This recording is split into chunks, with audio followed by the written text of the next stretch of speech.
Preste bem atenção neste vídeo. E Caim, quando mata o irmão? Mata por quê? Por quê? Eu tô te perguntando, cara.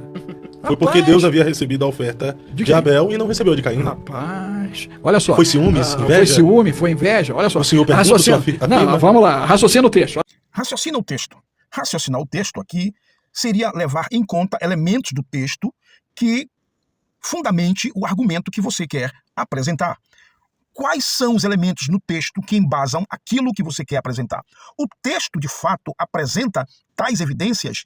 Existem tais indícios naquele texto sobre o que você quer apresentar? Isso seria, a grosso modo, raciocinar o texto, correto? Mas veja o que é que acontece aqui.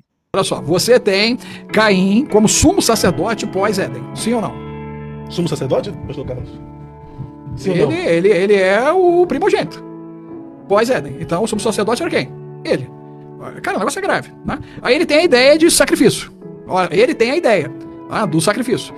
Primeiro, qual a evidência bíblica de que Caim fosse sumo sacerdote da sua família ou ocupasse essa posição dentro da família? Não há nenhuma evidência bíblica acerca disso.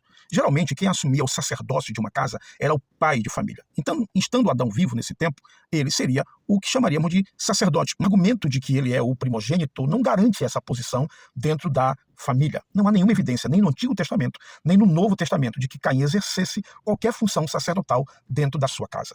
O caçula, movido pelo Espírito, está escrito, resolve oferecer a primícia, que era a tipificação de Cristo, não é isso? Que é o Cordeiro de Deus, que já tinha sido oferecido antes da fundação do mundo, mas que morreu no Éden para a transgressão do pecado de Adão e Eva. Meu Deus! Forte, né, cara? Forte. Cara, eu não entendo por que a galera não estuda a Bíblia assim.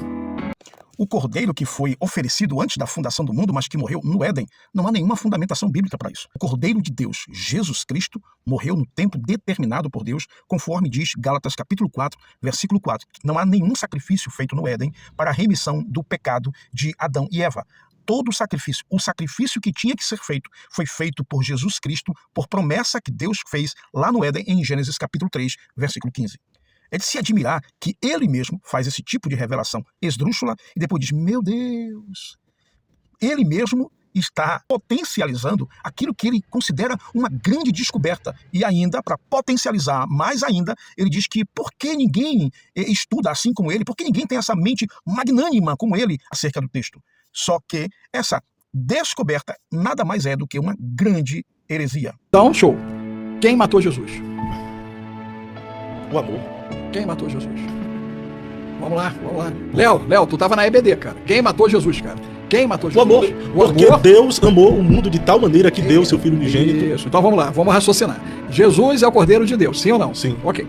Para você ter a expiação do pecado do povo, você tinha que ter um sumo sacerdote para fazer a oferta do Cordeiro, sim ou não? E isso tinha que acontecer fora do arraial, sim ou não? Ok. Então, quem mata Jesus é o sumo sacerdote. Quem é o sumo sacerdote? Na sua visão, quem é? Meu Deus! Quem é o sumo sacerdote? Jesus! Oi? O próprio Deus. O próprio Deus. O que o senhor falou baixinho, você? É o próprio Deus. O próprio Deus. Sim. Tanto é fato. Entrego na tua mão. Sim. Não é isso, né? Está tudo Agora, senhor consciente, vamos consumado. lá. E agora vem a cereja do bolo no conjunto de heresias nesse vídeo. Que Deus é o sumo sacerdote de Jesus. Jesus é o cordeiro.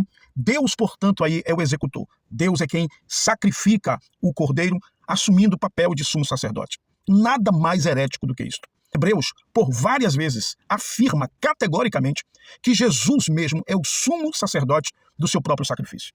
Jesus, o seu sacrifício é tão sublime e tão completo que ele é um sumo sacerdote acima de todos os sumos sacerdotes da linhagem humana. Jesus é sumo sacerdote porque ele entrou no santuário, feito não por mãos humanas, mas no santuário divino, no céu, na presença do Pai, com o seu próprio sangue. Enquanto os outros sumos sacerdotes entravam no santuário oferecendo sangue de bodes, de novilhos, de ovelhas, Jesus entrou com o seu próprio sangue. Por isso, ele é feito sumo sacerdote acima de todos os outros sumos sacerdotes. Hebreus 5, 8 a 10. Ainda que era filho, falando aqui de Jesus, aprendeu a obediência por aquilo que padeceu. E sendo ele consumado, veio a ser a causa de eterna salvação para todos os que lhe obedecem, chamado por Deus, sumo sacerdote, segundo a ordem de Melquisedeque. Hebreus 8:1. Ora, a suma do que temos dito é que temos um sumo sacerdote tal que está assentado nos céus à destra do trono da majestade, ministro do santuário e do verdadeiro tabernáculo, o qual o Senhor fundou e não o homem. Falando de Jesus. Hebreus 6:20, onde Jesus, nosso precursor, entrou por nós, feito eternamente sumo sacerdote, segundo a ordem de Melquisedeque. Eu vou deixar o último texto, que está em Hebreus capítulo 7, versículos 26 a 28, e deixar aqui outros textos que corroboram o fato de que Jesus é o sumo sacerdote do seu próprio sacrifício a Deus.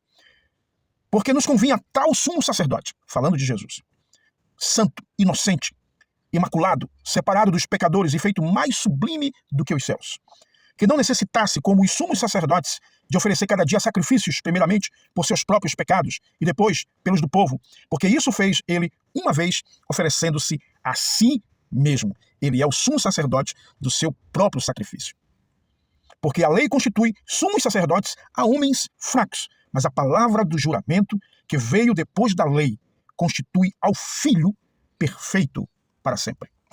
Eu quero finalizar dizendo para você, leia a Bíblia, leia a palavra de Deus. Uma simples leitura da Bíblia, da palavra de Deus, um simples estudo acurado, debaixo de oração, orientado pelo Espírito Santo, vai te revelar o que Deus tem a dizer através da sua palavra. E caia fora de heresias de gente que posta supostas revelações de textos sagrados que, na verdade, não estão no texto. Deus te abençoe.